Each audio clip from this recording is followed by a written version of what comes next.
नारायण दत्त शर्मा जी, दिल्ली से। राधे राधे। राधे राधे महाराज जी, आपके चरणों में कोटि कोटि प्रणाम। महाराज जी, कर्म एवं भाग्य का जीवन में क्या असर है? कर्म शब्द तीनों कर्म से जुड़ता है। संचित कर्म, क्रियमाण कर्म और प्रारब्ध कर्म, तीन हैं।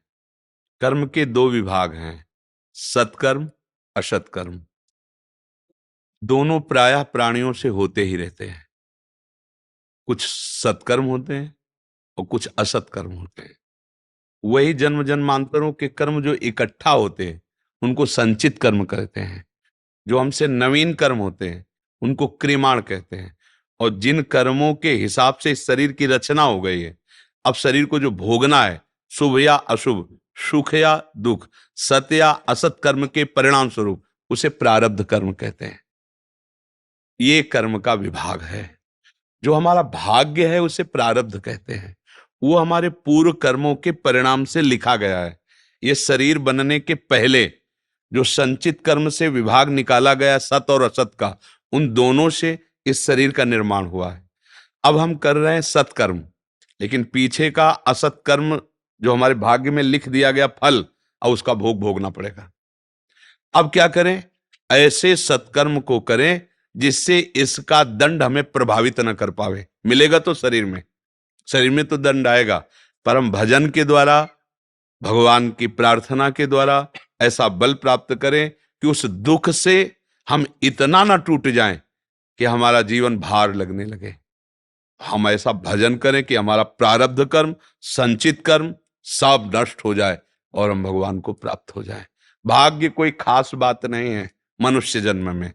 भाग्य का मतलब पूर्व कर्मों का परिणाम। अब हम नए कर्म इतने जोर के करें कि वो परिणाम दब जाए तो बात बन जाएगी। समझ में आया जी? मानसी जी, राधे राधे।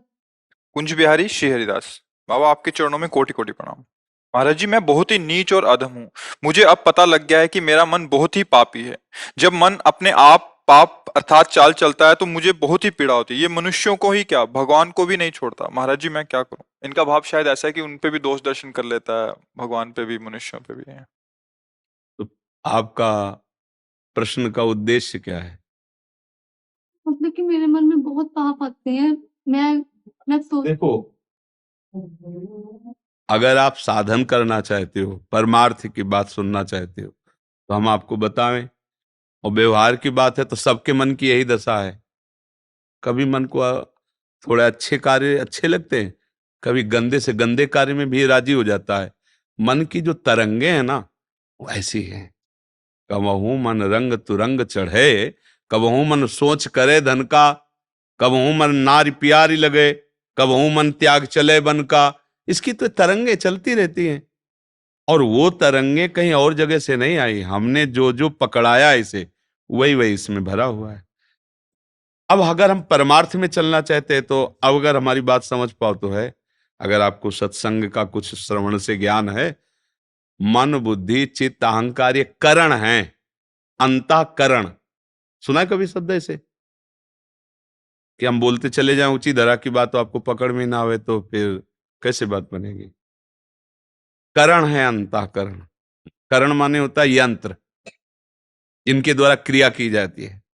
मन बुद्धि चित्त अहंकार ये चारों माया के द्वारा रचित हैं। हमारा जो स्वरूप है वो माया रचित नहीं है। हम भगवान के दिव्य अंश हैं। पर हम इसमें इतना तन्मय हो गए कि देखो जैसे निकलता है ना मेरा मन, ये तो कहने की बात है। मैं ही मन बन गया हूं। इतना प्रेम मन से होने हो गया है कि वो जो कह रहा है वो मैं स्वीकार करता हूं कि मैं ही कर रहा हूं। बस इस बात से थोड़ा अलग उपासक हो जाए तो साधना प्रारंभ हो जाए। मन का दृष्टा बनना है, मन नहीं बनना। मन आप नहीं है, मन आपका एक करण है। जैसे हाथ आप नहीं है, हाथ आपके शरीर का एक अंग है, आप थोड़ी शरीर है। अब ये शायद ज्ञान की बात समझ में आ रही कि नहीं आ रही? हाँ, अगर देख लो समझ में आ रही हो। पवित्रता कर, अब चूंकि प्रश्न ऐसे होते हैं कि वो अध्यात्म की धरा में ही पहुंचाए जा सकते हैं, तो जब तक हम इस मन से अपनापन रखेंगे तब तक ये हमें परास्त करेगा। और जब हम प्रभु से अपनापन करेंगे और मन पर निरीक्षण करेंगे, गलत बात फेंक रहा है, हमें इसकी नहीं सुनना है। मान लो आप हमको गलत सुनाते रहो, हम नहीं सुनेंगे। बैठे हम, आप कह रहे हो गलत करो चल के, हम नहीं करेंगे। पर वो हम तभी मानेंगे जब आप अलग हो, हम अलग है। और अगर हम आप एक हो गए तो आपकी बात हमारी बात, हमारी बात आपकी बात। हमसे गलती यही जन्म जन्मांतरों से हो रही कि हम और मन एक हो गए हैं, तदात्म। अब वो जो कहता है वही हम करते हैं, और जो हमने किया वही उसके पास है। ये कहीं बाहर से नहीं फेंक रहा, मन में जो भरा है वही तो है, और भरा वही है जो आपने भरा है। कोई बाहरी थोड़ी भर गया है, हम ही ने तो अपने मन को भरा है। गंदी बातें भरी तो गंदी बातें दिखाई दे रही।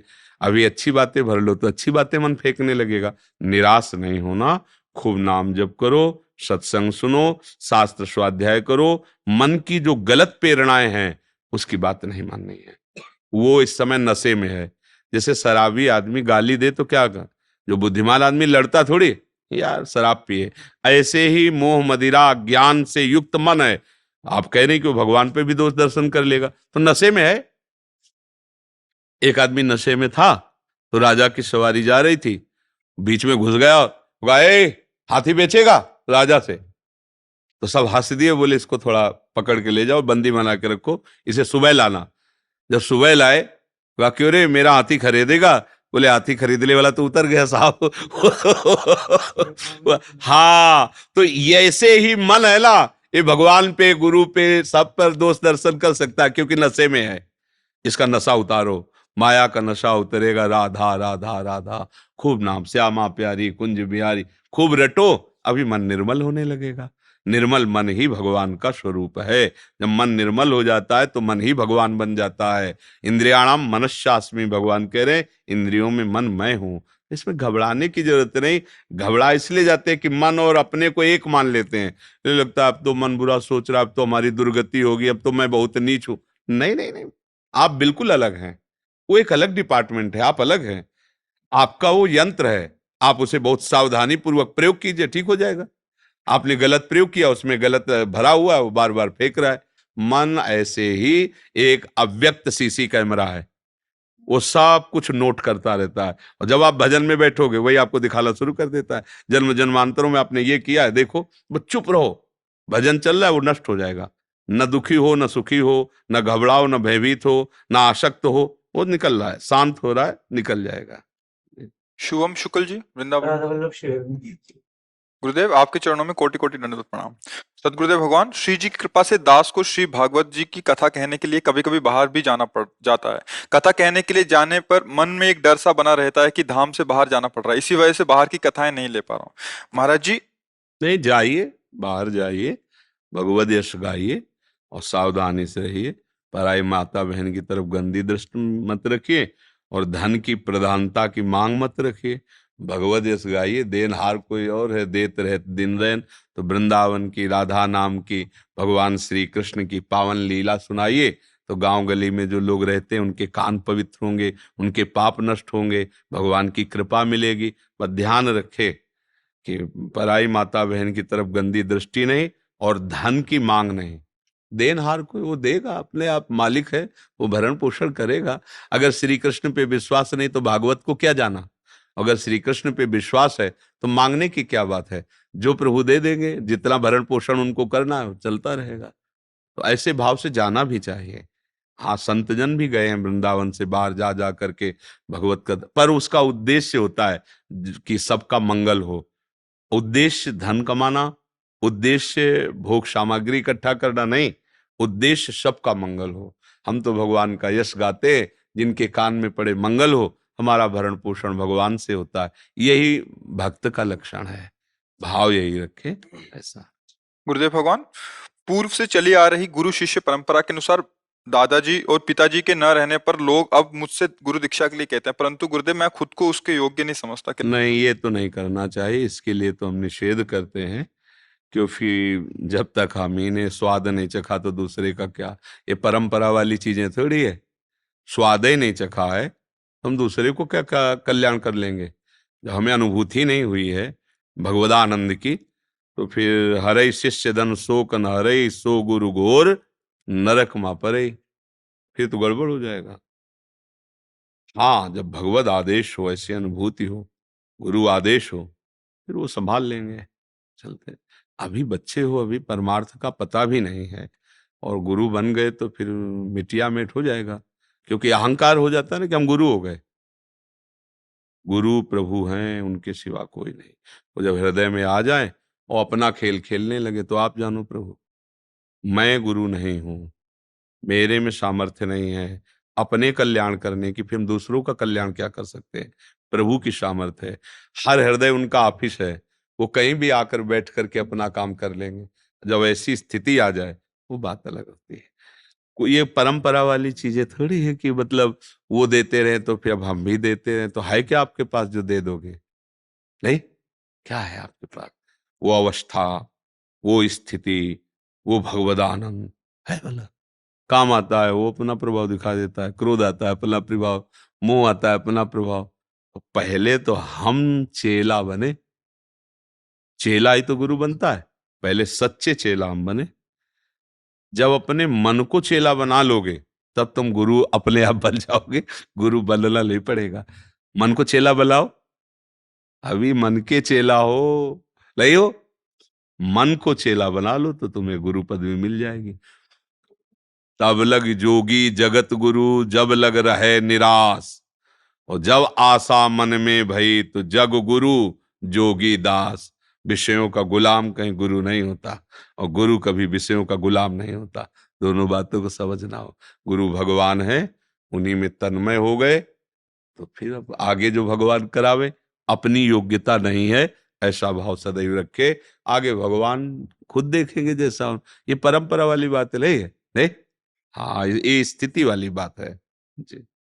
निर्मला जी उत्तराखंड से। राधे राधे। राधे राधे महाराज जी, कोटि कोटि नमन।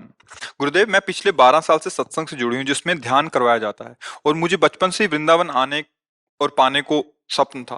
गुरुदेव, अभी बहुत तड़प है वृंदावन की। गुरुदेव, अपने गुरुदेव की बताई हुई पद्धति में मेरा मन नहीं रम रहा और उसमें निरस्ता सी हो रही है। महाराज जी, आज्ञा पालन भी नहीं कर पा रही, अपराध बोध हो रहा है, बहुत कष्ट हो रहा है। महाराज जी, मेरा मार्गदर्शन करें। मेरी देखो, दुविधा को इसमें भाव ये देखना होता है कि शुरुआत से हम जैसे भगवत मार्ग में चले तो हमारा मार्ग भी संन्यास मार्ग था। अब भगवान महादेव जी ने कृपा करके मुड़ते मुड़ते जब श्री जी के पास, तो यहाँ अपराध बोध की बात थोड़ी है।